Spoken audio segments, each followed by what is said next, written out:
ಕರ್ನಾಟಕ ರಾಜ್ಯದಲ್ಲಿ ಗ್ರಾಮೀಣ ಪ್ರದೇಶದಲ್ಲಿ ಗ್ರಾಮ ಕಾಯಕ ಮಿತ್ರ ಅಂತ ಹೇಳಿ ವಿಶೇಷವಾಗಿ ಎಲ್ಲ ಪಂಚಾಯಿತಿಗಳಲ್ಲಿ ಮಹಿಳೆಯರನ್ನು 3 ವರ್ಷದ ಹಿಂದೆ ಆಯ್ಕೆ ಮಾಡಿಕೊಂಡಿದ್ದಾರೆ.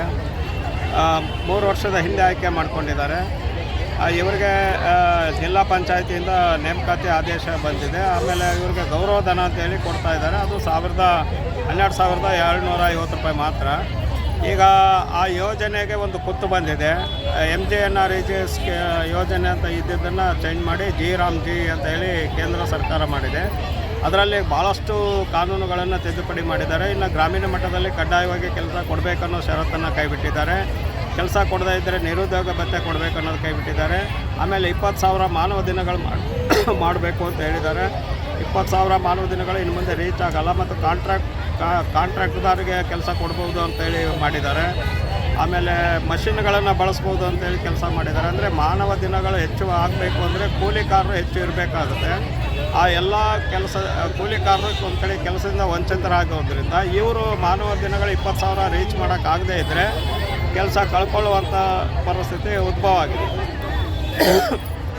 ಹಾಗಾಗಿ ನಾವು ಇವತ್ತು ಒಂದಿನ ಅನಿರ್ದಿಷ್ಟ ಹೋರಾಟವನ್ನು ಇವತ್ತು ನಾವು ಹಮ್ಮಿಕೊಂಡಿದ್ದೀವಿ.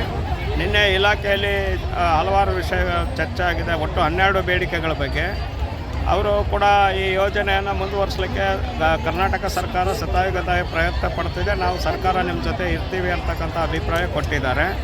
ಜೊತೆಗೆ ಉಳಿದ ಬೇಡಿಕೆಗಳ ಬಗ್ಗೆಯೂ ಸಹಮತ ವ್ಯಕ್ತಪಡಿಸಿದ್ದಾರೆ. ಗೌರವಧನ ಹೆಚ್ಚು ಮಾಡೋದು ಜುಲೈದಲ್ಲಿ ನಾವು ಮಾಡ್ತೀವಿ ಅಂತ ಒಪ್ಪಿದ್ದಾರೆ. ತುರ್ತಾಗಿ ಈಗ ಹೆಲ್ತ್ಗೆ ಸಂಬಂಧಪಟ್ಟಂಥದ್ದು 5 ಲಕ್ಷ ರೂಪಾಯಿ ಕ್ಯಾಶ್ಲೆಸ್ ಟ್ರೀಟ್ಮೆಂಟ್ ಆರ್ಡ್ರ್ ಮಾಡಿದ್ದಾರೆ. ಆಮೇಲೆ ಪಂಚಾಯಿತಿಗಳಲ್ಲಿ ಅವ್ರಿಗೊಂದು ಸ್ಥಾನವನ್ನು ಕಲ್ಪಿಸಿಕೊಡ್ಬೇಕು ಅನ್ನೋದ್ರ ಬಗ್ಗೆ ಆಗಿದೆ. ಈ ಥರದ್ದು ಆಮೇಲೆ ಒಂದು ವೇಳೆ ಇವರು ಹುದ್ದೆ ಹೋದರೆ ಗ್ರಾಮ ಪಂಚಾಯಿತಿಗಳಲ್ಲಿ ವಿವಿಧ ಹುದ್ದೆಗಳು ಖಾಲಿ ಇದ್ದಲ್ಲಿ ಇವ್ರನ್ನ ಮರ್ಜ್ ಮಾಡಬೇಕು ಅನ್ನೋದೊಂದು ಆಗಿದೆ. ಸೊ ಒಟ್ಟು ಒಂದಿಷ್ಟು ಪಾರದರ್ಶಕವಾಗಿ ಚರ್ಚೆ ಆಗಿದೆ. ಕೆಲವು ಆದೇಶಗಳನ್ನು ತುರ್ತಾಗಿ ಮಾಡ್ತೀವಿ ಅಂತ ಹೇಳಿ ಒಪ್ಪಿದ್ದಾರೆ. ಹಾಗಾಗಿ ಅನಿರ್ದಿಷ್ಟ ಹೋರಾಟ ಇರೋದನ್ನು ಇವತ್ತು ನಾವು ಕೈ ಬಿಟ್ಟಿದ್ದೀವಿ. ಒಂದು ವೇಳೆ ಇವರು ಮಾಡದೇ ಇದ್ದರೆ ಹಾಗೆ ನಾವು ಫೆಬ್ರವರಿ 12ಕ್ಕೆ ಮುಸ್ಕರಕ್ಕೆ ಹೋಗಬೇಕು ಅಂತೇಳಿ ತೀರ್ಮಾನ ಮಾಡಿದ್ವಿ.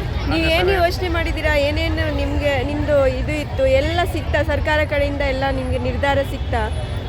ಎಲ್ಲ ಕೆಲವು ವಿಷಯಗಳಲ್ಲಿ ಸರ್ಕಾರದಿಂದ ನಮಗೆ ಪರಿಹಾರ ಸಿಗ್ತಾ ಇದೆ. ಸ್ಯಾಲ್ರಿ ಪೆಂಡಿಂಗ್ ಇತ್ತು, ಸ್ಯಾಲ್ರಿ ಕ್ಲಿಯರ್ 6 ತಿಂಗಳಿಂದ ನಮ್ಮ ಸ್ಯಾಲ್ರಿ ಬಾಕಿ ಇದೆ. ಆ ಸ್ಯಾಲ್ರಿ ಕ್ಲಿಯರ್ ಮಾಡೋಕ್ಕೆ ಒಂದು ಒಪ್ಪಿದ್ದಾರೆ. ಒಂದು 2-3 ಡೇಸಲ್ಲಿ ಅದು ಅಮೌಂಟ್ ಎಲ್ಲ ರಿಲೀಸ್ ಮಾಡಿ.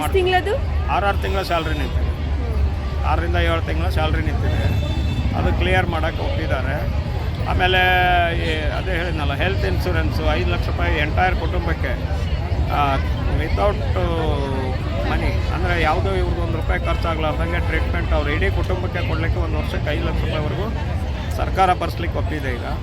ಅದೇ ರೀತಿ ಆಕ್ಸಿಡೆಂಟ್ ಆಗಿ ಏನಾದರೂ ಆದರೆ ಅವ್ರಿಗೆ ಕುಟುಂಬಕ್ಕೆ ಸೂಕ್ತ ಪರಿಹಾರ ಕೊಡಲಿಕ್ಕೆ ಒಪ್ಪಿದ್ದಾರೆ. ಕೆಲಸದ ಸಂದರ್ಭದಲ್ಲಿ ಏನಾದರೂ ಅವ್ರ ಜೀವಕ್ಕೆ ಹಾನಿ ಆದರೆ, ವಿಶೇಷವಾಗಿ ಅವರು ಮಹಿಳೆಯರಾಗಿರೋದ್ರಿಂದ ಸೆಕ್ಷುವಲ್ ಹರಾಸ್ಮೆಂಟು ಅಥವಾ ಅಲ್ಲಿ ದೌರ್ಜನ್ಯಗಳು ನಡೆದಾಗ ಅವ್ರ ಮೇಲೆ ಯಾವುದೇ ನಿರ್ದಾಕ್ಷಿಣ್ಯ ಇಲ್ಲದೇ ಕ್ರಮ ವಹಿಸ್ತೀವಿ. ನೀವು ಎನಿ ಸಂದರ್ಭದಲ್ಲಿ ನಮಗೆ ಮಾಹಿತಿ ಕೊಟ್ಟರು ತುರ್ತಾಗಿ ಕ್ರಮ ವಹಿಸ್ತೀವಿ ಅಂತಕ್ಕಂಥದ್ದು ಹೇಳಿದ್ದಾರೆ. ಆಮೇಲೆ ವರ್ಗಾವಣೆಗೆ ಅವಕಾಶ ಮಾಡಿಕೊಟ್ಟಿದ್ದಾರೆ. ಹರಾಸ್ಮೆಂಟ್ ಆದರೆ ಇನ್ನೊಂದು ಅಂತೇಳಿ ಈ ಥರದ್ದು ತಾತ್ಕಾಲಿಕ ರಿಲೀಫ್ ಏನು ಬೇಕೋ ಅವನ್ನೆಲ್ಲವನ್ನು ಸರ್ಕಾರ ಮಾಡಲಿಕ್ಕೆ ಒಪ್ಪಿದೆ.